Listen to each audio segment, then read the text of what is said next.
everybody. It's Honest John again. Now, right now, there's a bit of a crisis going on in Iran. Large demonstrations in the street against the government there. The chants of death to America have been replaced by chants of death to the Ayatollah. And they might get their wish pretty soon, because the Ayatollah is 88 years old. He's not going to stay in power much more. Now, most of these protests are spurred because of economic conditions. Food prices are rising, jobs are scarce, and you have a lot of very well-educated young people who can't turn that into a profession or a career. They just can't find jobs.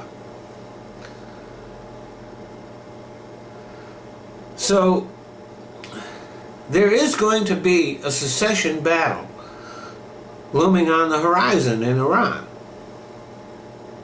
And that will be between hardliners and reformists.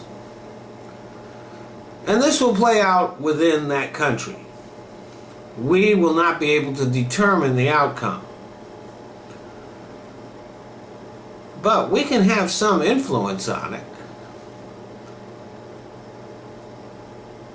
It would be in our best interests and the world's best interests if the reform-minded politicians there take control of the government.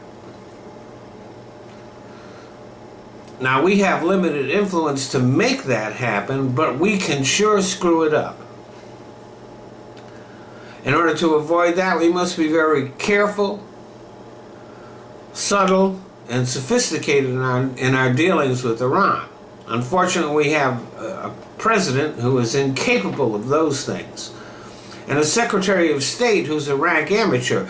But even if he were a brilliant diplomat, he can't be very effective because he does not have the support of the president. He's constantly being undercut by him. Trump's handling of Iran so far has been very clumsy, driven mostly by his Islamophobia, rather than any real knowledge of the country or the region.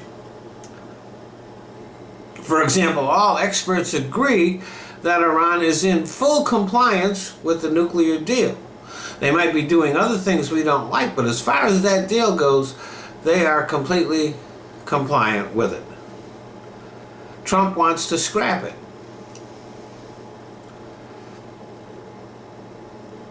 Even though there is no real alternative to the deal.